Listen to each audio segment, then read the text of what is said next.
In the coal-dusted hollers of eastern Kentucky, whispers followed Luanna Mooney like a cold mountain fog. Death was her constant companion. One husband died in a fiery car crash. Another, from a gunshot wound, ruled a suicide.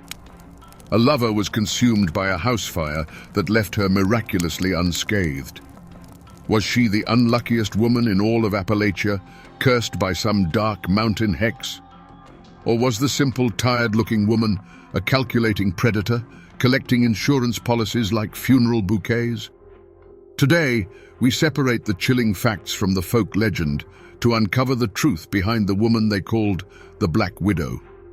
To understand the darkness that followed, you first have to understand the world that Luanna and her first husband, Jim Muncie, inhabited in the early 1970s. Pike County, Kentucky, was a land of stark contrasts. Breathtaking mountains, ancient and stoic, cradled valleys choked with the grit of the coal industry. The air itself seemed heavy, a mix of damp earth, wood smoke, and the ever-present metallic tang of the mines. Life here was carved out of the rock, and it was just as unyielding. Jim Muncie was a product of this world, an ordinary man, which in Pike County meant he was extraordinarily tough. He likely spent his days deep in the earth, his face permanently smudged with coal dust, his hands calloused and strong. He was the kind of man who worked without complaint, because complaining didn't pay the bills or put food on the table. His dreams were probably simple: a steady paycheck, a warm house, and seeing his children grow up with a little more opportunity than he had. He was the backbone of Appalachia, the silent, hard-working man upon which everything was built. In this life, Luanna was the quintessential miner's wife. From the outside, she fit the mold perfectly. She kept a home, raised a family, and bore the quiet anxieties that came with loving a man who worked in one of the most dangerous professions on earth. Neighbors saw a plain, unassuming woman, her face etched with the same weary resignation as so many others in the holler. She was part of the community, another soul bound to the rhythm of the mine whistle and the slow turning of the seasons. But the hollers are more than just collections of houses. They are intricate webs of observation. Nothing goes unseen. Every family's struggle, every hushed argument, every small joy is noted and filed away in the collective memory of the community. People survived by leaning on each other, but that closeness meant there were no secrets. The community was a safety net, but it could also be a cage where everyone knew your past and watched your future. And beneath the surface of this hardscrabble existence, a dangerous current flowed. In a world where a man's life was a daily gamble against collapsing rock and failing equipment, death was never a stranger. It was a practical matter. Life insurance wasn't an abstract financial tool. It was often the only legacy a man could leave his family, the one final payday earned with his very life. And for a mind that saw the world not as it was, but as a series of problems to be solved, this grim reality held a terrible, hidden logic. Little did anyone know, Luanna Mooney wasn't just living in this world, she was studying it.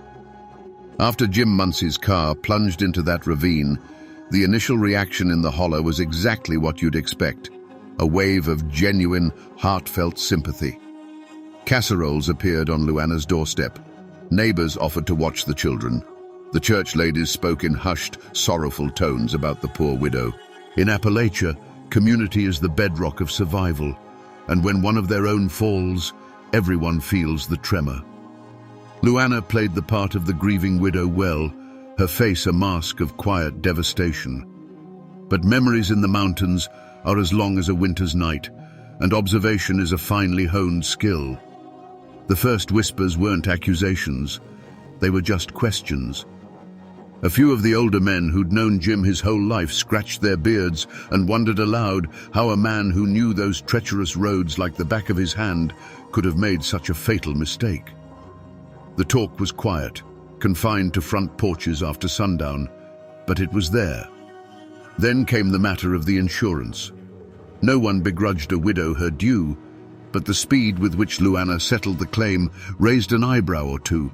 It seemed too efficient, too businesslike for a woman supposedly crippled by grief. The most potent silence came from the Muncie clan itself. Families in these parts are fiercely loyal, woven together by blood and shared hardship. They closed ranks, supporting Jim's children, but a subtle coldness was directed at their mother. Perhaps they remembered old arguments over money, or the way Luanna seemed to pull Jim away from his kin. They never said a word against her publicly. That wasn't the way. But their support felt obligatory, their embraces lacking warmth. They watched her, their gazes heavy with an unspoken history that only they knew. This fertile ground of quiet doubt was all it took for rumors to take root and grow like kudzu.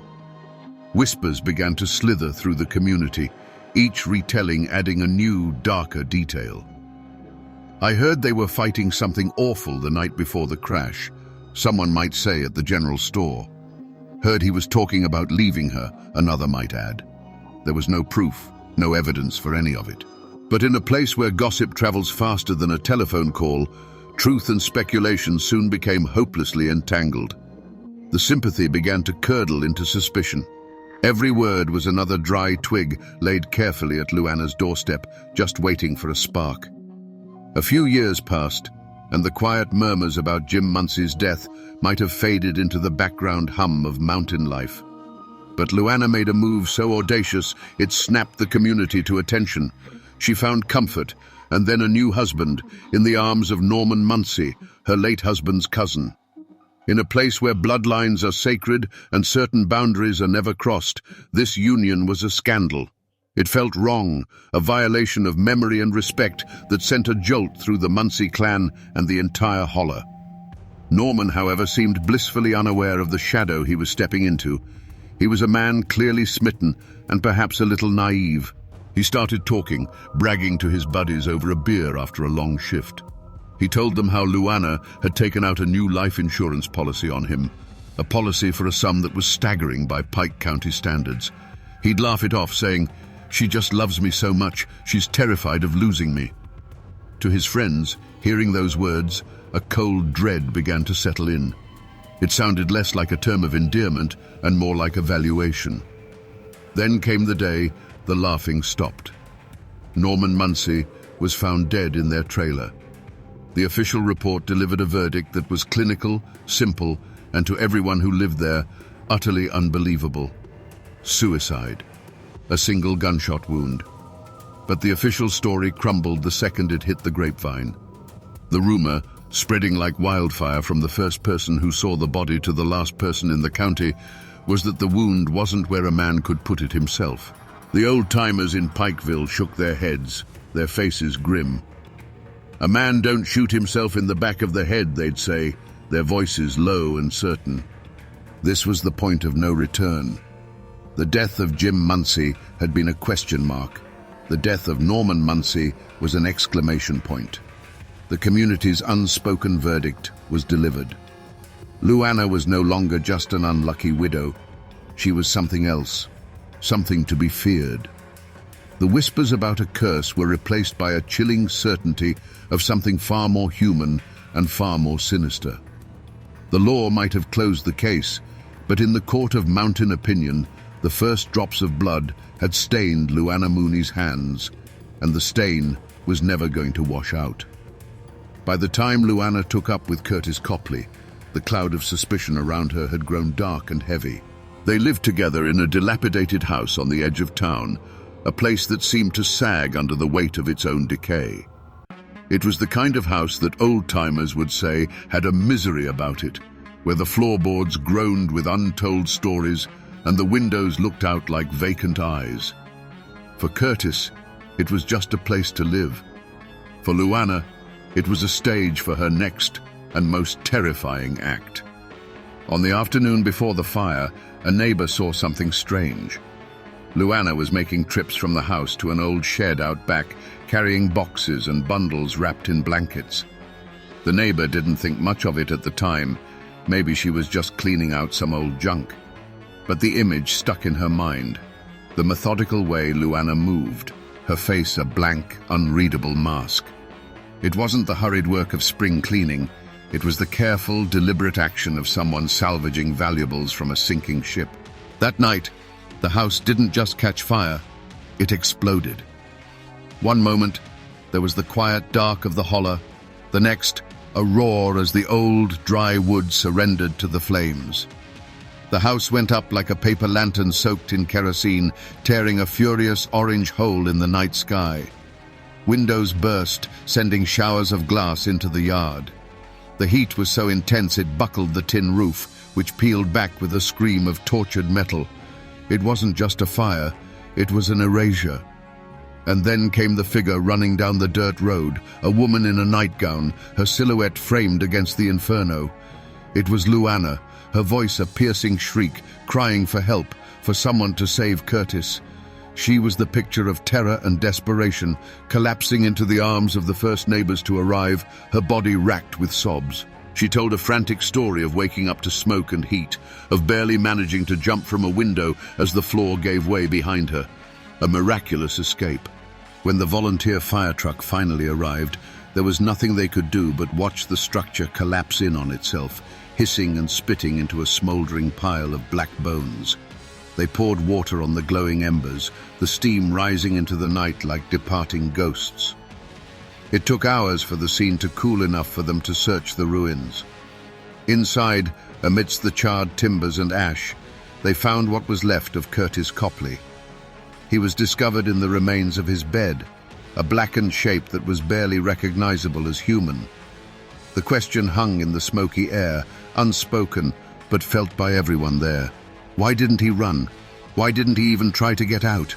The fire had been a monster, but it hadn't been silent. Yet Curtis had never moved. The whispers that followed were no longer whispers. They were spoken aloud, in tones of dread and certainty. People remembered the boxes Luanna had moved. They replayed her frantic performance on the road, and it now seemed hollow, rehearsed.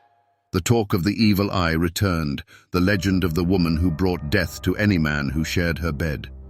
Luanna Mooney was no longer just a woman followed by tragedy. She was the tragedy itself, a walking, breathing folktale of Appalachian horror. The sun rose on a black, jagged wound in the heart of the holler. Where Curtis Copley's house had stood was now just a steaming, skeletal ruin. The smell of wet ash and finality clung to the morning air. Investigators, what few the county had, poked through the debris, their faces grim. They found the remains of a wood stove, some twisted bed springs, and the charred remnants of a simple life. The fire had been too hot, too complete. It had consumed everything, including any shred of concrete evidence. The official explanation, when it came, was a shrug of the shoulders in paper form. Faulty wiring, perhaps. A stray ember from the stove. In a land of old wooden houses and overworked wiring, it was a plausible and convenient conclusion. It was ruled a tragic accident. Case closed. The system, lacking the tools or the will to dig deeper, moved on. Luanna Mooney collected another insurance payment, a modest sum for a house and a life that had been reduced to cinders. In the days that followed, Luanna played her role to perfection. She was the shattered survivor, the woman haunted by loss, her voice a fragile whisper. But those watching her saw something else. They saw that her grief was a garment she put on in the morning and took off at night. Her eyes, when she thought no one was looking, were not filled with sorrow, but with a cold, clear focus. She was a woman with a plan, and the ashes of her old life were simply the foundation for her next one. The community rendered a different verdict. The whispers were over. Now there was a wall of silence. When Luanna walked into the general store, conversations would cease. Mothers would pull their children a little closer. Men who might have once offered a polite nod now stared straight through her, their faces hard as granite. The silent shunning was a form of mountain justice, a way of casting someone out without ever laying a hand on them. She had become a ghost in her own town, a living pariah. She was now more legend than person.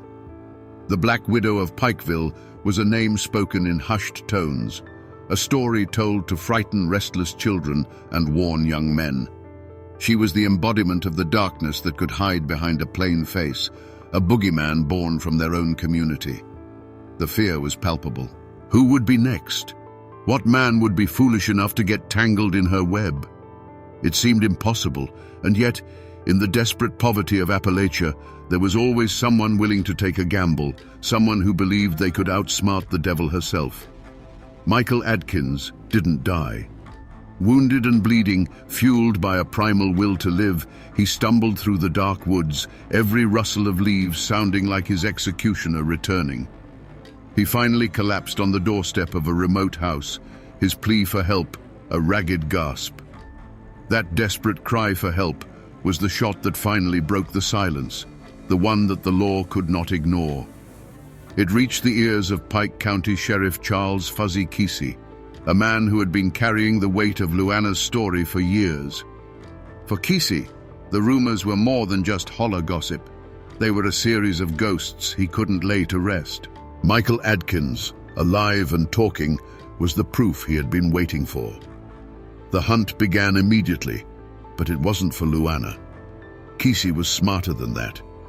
He knew Luanna was a fortress, her walls built of lies and feigned innocence. The weak point, the unlocked gate, was the hired help, Danny Lee Ross. Deputies found him easily. He wasn't a hardened criminal hiding in some mountain cave. He was a scared young man, haunted by what he had done, and he folded the moment the law cornered him. There was no fight left in him, only the sickening weight of his conscience. They brought Ross back to the sheriff's office, the air thick with the smell of stale coffee and impending justice. Under the harsh fluorescent lights, away from Luanna's influence, the dam of his fear finally burst. The story came pouring out in a torrent of guilt and terror. He told them everything. He described the cold, methodical way Luanna had laid out the plan, her voice calm as she discussed the best way to kill her husband. He talked about the promise of money, a sum that must have seemed like a fortune to a young man with no prospects. He recounted the botched ambush, the look in Michael Adkins's eyes, and his own panicked flight. With every word Ross spoke, the web of rumor and myth that had protected Luanna for a decade was being systematically dismantled and replaced by a cold, hard chain of evidence. Sheriff Kesey now had a confession, a motive, and a living victim. The ghosts of Norman Muncie and Curtis Copley and Jim Muncie now had a voice. The posse had been formed, not of men with rifles, but of sworn statements and legal warrants. The hunt for the Black Widow was finally on. The arrest itself was eerily quiet. There were no sirens, no dramatic showdown. The deputies pulled up to her small house, the place where she must have felt untouchable. They found her there, the picture of simple domesticity. But when she saw Sheriff Kesey at her door for the first time, a flicker of something other than grief or innocence crossed her face. It was the cold, flat look of a predator that knows it has been trapped. There was no struggle, no denial, no tears. She listened impassively as they read the charges, her hands held out for the cuffs as if she were merely accepting a package. As the cold steel clicked shut around her wrists, a silence fell over the holler. The hunt was over. The Black Widow was in a cage. The trial of Luanna Mooney wasn't just a legal proceeding. It was an Appalachian spectacle.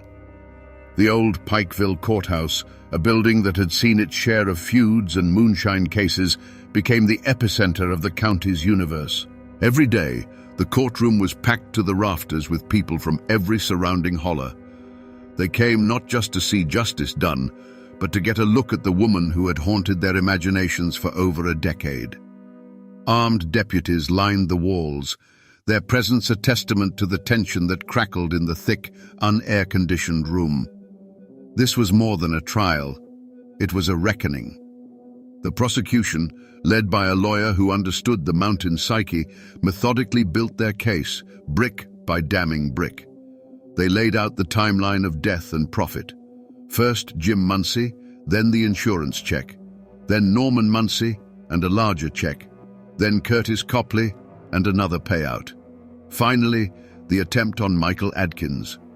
They painted a portrait of a ruthless predator who used men not for love or companionship, but as disposable assets in a long-term financial plan. With Danny Lee Ross's trembling confession and Michael Adkins's harrowing testimony from the stand, the prosecution locked the cage door. The defense attorneys had an impossible task.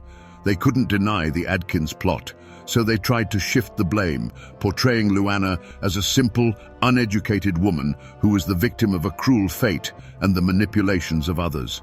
They attacked Ross's character, painting him as a liar trying to save his own skin by implicating a poor, unfortunate widow. They tried to create a fog of reasonable doubt, but it was like trying to stop a flood with a handful of sand. Throughout it all, Luanna Mooney sat at the defense table, a small, still figure at the center of the storm.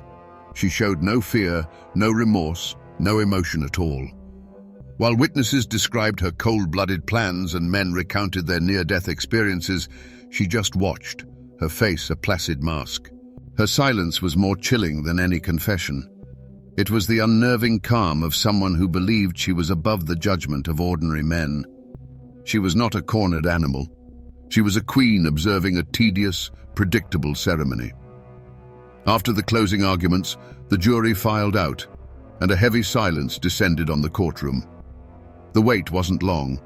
When they returned, the foreman, a stern-faced coal miner, wouldn't look at Luanna. He handed the paper to the clerk, whose voice cut through the tension. On the charge of conspiracy to murder Michael Adkins, guilty. On the charge of murdering Norman Muncie, guilty. A collective breath was released in the room, not a cheer, but a deep, shuddering sigh of relief and finality. Luanna Mooney was sentenced to life in prison, the law of men finally catching up to her. But was it truly justice? The court had spoken on two of her victims. The ghosts of Jim Muncie and Curtis Copley, however, remained in the legal shadows, their deaths officially ruled accidents. The law had delivered its precise, limited verdict.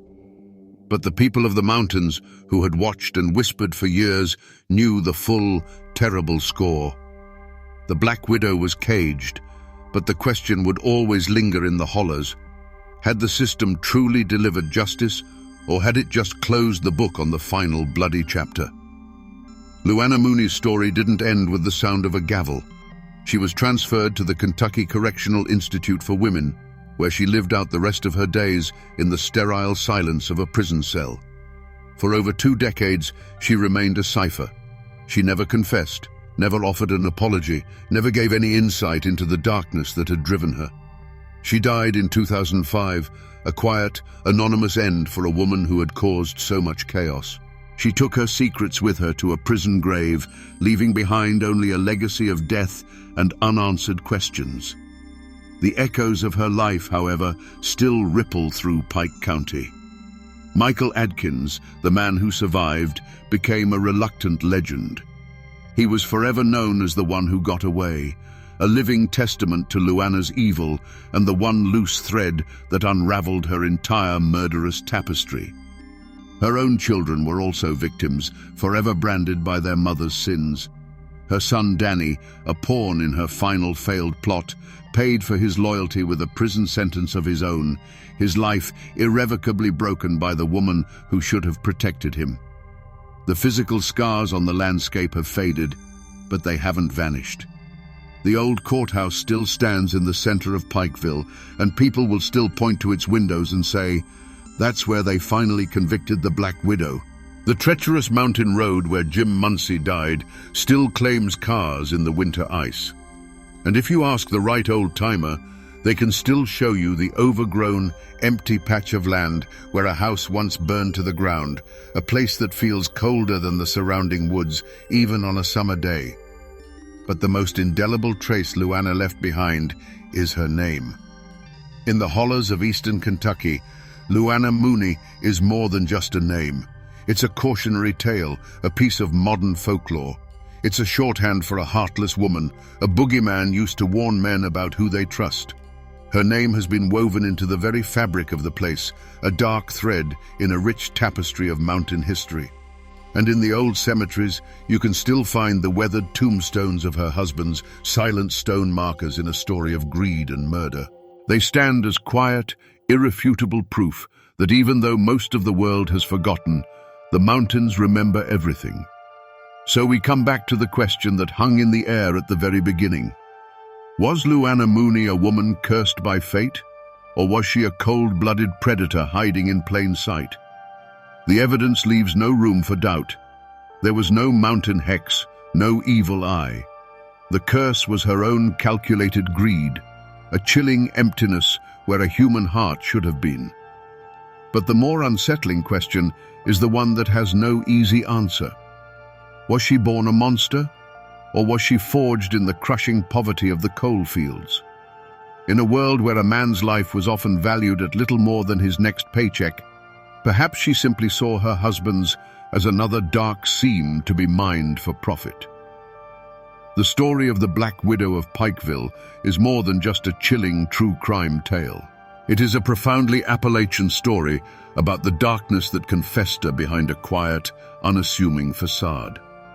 It's a testament to the fact that for a full decade, the only justice her victims received was in the whispers of the community. The holler knew.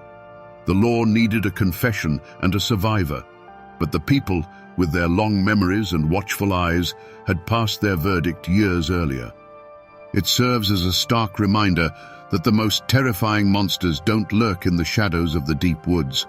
They sit on the front porch, they shop at the same store, and they know your name. This is a story of cruelty, yes, but it is also a story about the resilience of a place and its people. It's a story that has been absorbed by the very mountains that witnessed it all. A cautionary tale that will be told as long as there are campfires to gather around and cold nights to whisper in. The names on the tombstones will fade, but the echo of Luanna Mooney's reign of terror serves as a permanent warning. And now, my friends, you know the rest of the story.